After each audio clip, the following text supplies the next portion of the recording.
Poliisi efulumizza alipoota y'ebikolwa by'obumenyi bw'amateeka ebaddewo mu nnaku zino enkulu okuva ng'ennaku z'omwezi 24 omwezi guno paka nga 25 omwezi guno.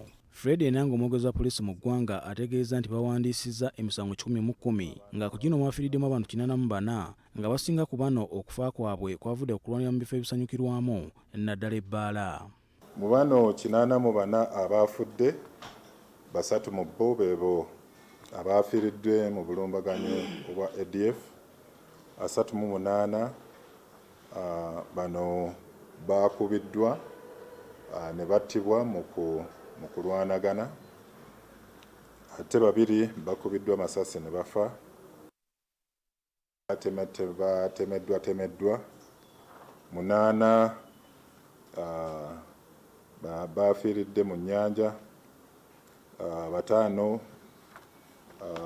be battiddwa mu ngeri y'okutwalira amateeka mu ngalo, ate 4 be baakubiddwa obutayimbwa, 8 babasozesoze ebiso ne bafa, ate 8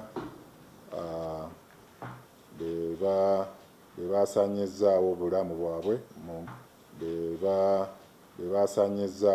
bwabwe mu ngeri eya suicide, ate 2 baatugiddwa.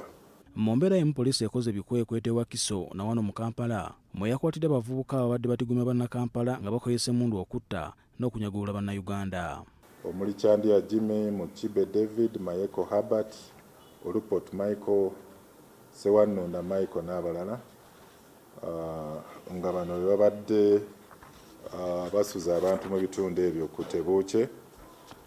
Twabasanze n'ebijambiya 5, pikipiki, bajaji namba UEM 803U, TVS 2. Enanga era ategeeza nti ku misango 110 gye baafunye mwe mwabadde n'ogw'omuvubuka eyabadde ateekateeka okwokyezemu ku nnyumba eziriraanye amasiro g'e Kasubi. Yapangisiddwa ogenda okwokya obuyumba 2 obuliraanye amasiro, era waliwo omukyala eyamupangisa nga 23 saa 12 n'amuwa akadomola k'amafuta lita 2.5 ze baagula okuva ku Rubis petrol station awe Kasubi roundabout, era nga missoni yaabwe yali yagenda kwokya amayumba agaliraanye amasiro. Ono yakwatiddwa ng'alina okutukulembera ku katale ak'Ebbaza awali omusajja eyamuwadde omulimu guno awamu n'omukyala. Mu mbeera eyo nga twolekera okumalako omwaka, poliisi efulumizza olukalala lw'ebifo ebikkiriziddwa okutulisizamu ebiriroliro wamu n'ebitongole ebikkiriziddwa okutulisa ebiriroliro bino.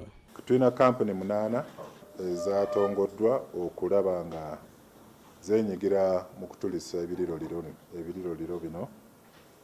Omuli Tomil Fireworks Limited, mulimu Quality Lighting Uganda, mulimu Fesco Limited, mulimu Extreme Events Services, mulimu Sky Flames Uganda Limited, Goshen Africa Limited, Light Africa Uganda Limited, Fireworks 7000. Wano poliisi eragidde baduumira poliisi mu bitundu by'eggwanga ebyenjawulo obutakkiriza kifo kyonna kutulisa biriroliro nga tekikkiriziddwa okwewala ekikangabwa ekyagwawo omwaka oguwedde ku Freedom City e Namasuba ku nkingirizi z'ekibuga Kampala.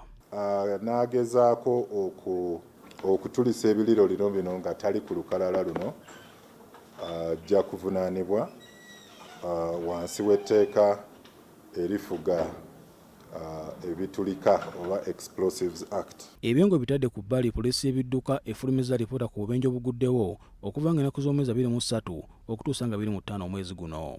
Era mu bubenje bwe twawandiisa abantu 33 be baafa, abantu 156 be bakosebwa.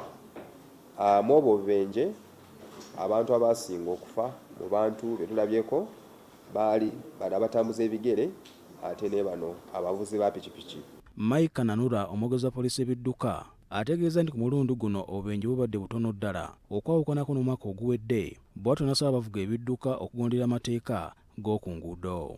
Wabaawo abo ababeera ne excitement ate nga baagala okuvuga eniima ku nguudo naddala aba pikipiki, era kino nakyo kyabalabe nnyo, temwenyigira mu bikolwa bino okumenya amateeka g'oku nguudo. Poliisi Mukiibi, BBS Telefaina, Gambuuze.